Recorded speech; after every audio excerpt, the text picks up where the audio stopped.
Hello mga kapatid, nagbabalik po ang inyong Ate Erich para sa ating morning devotion. Kumusta po kayong lahat? At ang title po ng ating devotion for this morning ay pinamagatan pong Good News to Tell. At ang verse po natin ay mula po sa Acts chapter 8 verse 35. Ang sabi po, Philip began with that very passage of scripture and told him the good news about Jesus. Amen. So, basahin po natin dito sa ating Our Daily Bread. What's your name? Asked Arman, an Iranian student. After I told him my name is Estera, his face lit up as he exclaimed, We have a similar name in Farsi. It's Sitare. That small connection opened up an amazing conversation. I told him I was named after a Bible character, Esther, a Jewish queen in Persia, the present day Iran. Starting with her story, I shared the good news of Jesus. As a result of our conversation, Arman started attending a weekly Bible study to learn more about Christ. One of Jesus' followers, Philip, guided by the Holy Spirit, asked a question that ignited a conversation with an Ethiopian official traveling in his chariot. Sa chapter 8 verse 30, Philip asked, "Do you understand what you are reading?" The Ethiopian man was reading a passage from the book of Isaiah and seeking spiritual insight. So Philip's question came at the right time. He invited Philip to sit next to him and in humility listened. Philip, realizing what an amazing opportunity this was, began with that very passage of scripture and told him the good news about Jesus. Yun po yung nabasa nga po natin sa Acts 8:35. Like Philip, we too have good news to tell. Let's seize the daily occasions we encounter in our workplace, at the grocery store, and in our neighborhood. May we allow the Holy Spirit to guide our steps and give us the words to share our hope and joy in Jesus. Amen. So when we pray, let us ask God to guide our steps toward someone who needs the hope that only comes from Jesus. Amen. Praise the Lord. So, dito po sa ating story, so yung author natin ay may kinausap siyang Iranian student. And tinanong siya nung student na, what's your name? So, ang sabi niya, ang name niya ay Estera. So, parang biglang nagkaroon sila ng connection kasi sabi nung Iranian is, we have a similar name in Farsi. Sitare ang name naman. So, sinabi niya ngayon na she was named after a Bible character, si Queen Esther nga po, na Jewish queen siya sa Persia, which is present day Iran, Iran yan nung kausap niya. So parang nagkaroon sila bigla ng connection, and then starting from story of Queen Esther, unti-unti ay shineran niya ng patungkol sa ating Panginoong Jesus yung kausap niya, and then dun sa uusap nila na yon, nag-start ng mag-attend ng Bible study itong Iranian student, si Arman. So he can learn more about Christ.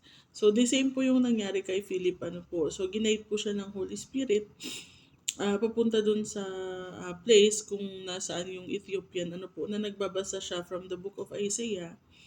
Pero hindi niya maunawaan. So, nung lumapit si Philip sa kanya, tinanong niya, do you understand what you are reading?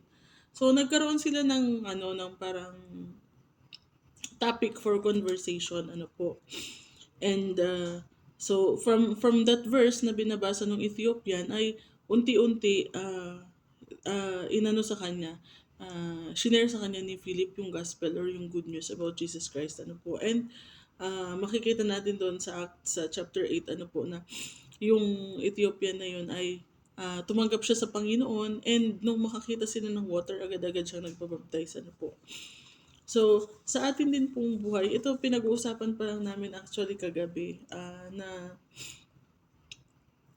may yung time na parang kainitan natin sa Panginoon, kainitan ng ating pananampalataya, nung napakasipag nating mag-share about Jesus, napakasipag nating mag-invite, and then as time goes by, parang unti-unti, yung sa halip na tayo ay mas maging masigasig, mas maging malago, at mas maging eager to share Christ, parang unti-unti nawawalan tayo ng drive, nawawalan tayo ng energy, nawawalan tayo ng interest, ano po, which is, hindi nga po kasi ang sabi nga ang bilin nga ng Panginoong Jesus, ano po, go ye into all the world and preach the gospel. So yun po yung habilin niya sa atin bilang mga mananampalataya, that we should tell the good news because we have good news to tell.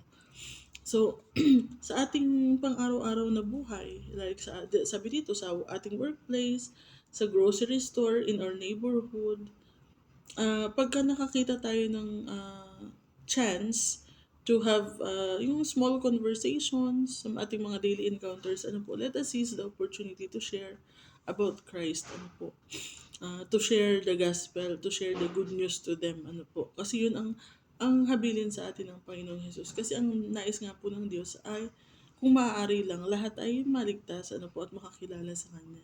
Makakilala sa ating Panginoong Jesus, tanggapin siya bilang kanilang personal Lord and Savior. So, ito yung pinapanalangin ko din sa Panginoon na yung ibalik ba yung init ko sa pag invite sa pag-share ng patungkol sa Panginoong Jesus. Ngayon kasi parang ano nga, yung nawawalan tayo lagi ng courage. Parang pagka, yung meron ng chance, lagi nagbibigay ang Panginoon ng opportunity, ng chance na makapag-share tayo. May nakikilala tayo na minsan, sila mismo yung magtatanong sa'yo patungkol sa Panginoong Jesus. And then at the back of your mind, the Holy Spirit is telling you na mag-share ka, this is your chance, this is your chance. Pero napapangunahan tayo ng fear or ng hiya, or na baka tawanan tayo, or baka yung fear of rejection ba, na baka ma-reject tayo, ganyan, baka yung i-snub lang nila yung sasabihin natin, and worse nga yung pagtatawanan pa tayo. So laging andun yung fear. So yun yung pinapanalangin ko na alisin sa akin ng Panginoon, at nawa alisin niya sa bawat isa sa atin, ano po. At kailangan nga po nating laging isipin na when they reject the good news, the gospel, they are not rejecting us, they are rejecting Christ. So, wag tayong matakot, ano po. Basta gawin lang natin, share the word of God. Ito napakadaling sabihin napakadaling ituro share mo lang ang word of God, and it's up to them kung tatanggapin nila o hindi. Basta ang sabi lang ng Panginoong Jesus, share the gospel. Yun ang habilin niya sa atin. Wala siyang sinabi na pilitin natin silang tumanggap. Ano po? Ang sa atin lang, share the gospel. Ang Panginoon ang mangungusap sa kanila. And if they will harden their hearts, kung ayaw nilang tanggapin ang salita ng Panginoon, it's up to them. Ang importante na kapag share tayo, ano po. And when the time comes, sa pagbabalik ng ating Panginoon, ah, wala silang reason to or wala silang excuse na sabihin nila na hindi ako nakarinig ng salita ng Diyos, walang nag-share sa akin. Kasi kung merong nag-share sa kanila at sila ang hindi tumanggap, ano po. So, making them accept Christ as their Lord and Savior is not our job, ano po. Hindi natin responsibility yun. Ang sinabi lang sa atin ng Panginoon Jesus is to share. So, share lang tayo ng share. If we cannot share, let us invite. Um, let's say wala pa tayong courage na na mag-share ng salita ng Diyos directly, pwede natin silang i-invite sa ating church, and let the pastors or the elders of the church na mag-share sa kanya ng salita ng Diyos, or kung sino man yung in charge sa evangelism, ano po. So, nawa, God willing, katulad nga po dito, yung dapat na prayer natin is, i-guide tayo ng Panginoong Jesus towards someone na nangangailangan ng good news, ng salita ng Diyos. And nawabigyan niya tayo ng courage, bigyan niya tayo ng right words to share, right words to say, at handa niya din yung tao na kakausapin natin. Ano po. So ngayon actually napag-usapan yun nga kagabi, napag-usapan namin na magkaroon ng practicum sa church namin na in case merong mga visitors, so meron talagang i-assign na dun sa mga nag-aral ng evangelism, ano po, na i-assign na sila na mai-practice nila yung pag-share ng one-on-one, ano po. So, nakakatakot, nakakakaba, pero ayun nga, hindi naman natin ginagawa para sa tao, kundi para sa Panginoon. So nawa, personally, ito talaga yung prayer ko, nawa alisin ng Panginoon yung fear of rejection sa akin. At yun din ang prayer ko sa inyo, na nawa alisin ng Panginoon ang fear of rejection sa bawat isa sa atin, at magkaroon tayo ng boldness, ng courage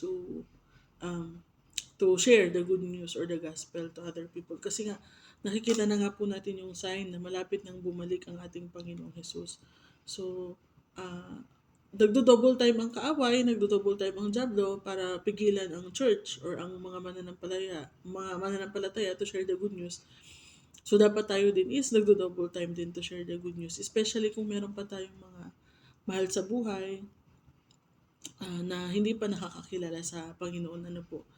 Ito yung isa sa mga biggest regret ko na nung umuwi ako, alam mo yung andun yung plano, andun yung desire, andun yung parang may script ka na sa isip mo kung ano yung sasabihin mo. And then, pagdating mo doon, parang nakalimutan mo lahat. So, or naalala ko naman siya actually, pero wala akong courage na mag-share talaga. Parang yung andun lagi yung fear, yung pag-aalinlangan. So, yun nawa alisin ng Panginoon sa akin at bigyan niya rin ako ng boldness na mag-invite or mag-share ng kanyang salita at ipag-pray talaga natin na yung ating mga mahal sa buhay, yung ating mga kakilala, mga kaibigan, at yung maraming tao ang maabot ng salita ng Diyos at tumanggap sa ating Panginoong Jesus because He is coming soon. Nakikita na natin yung mga signs ng kanyang pagbabalik.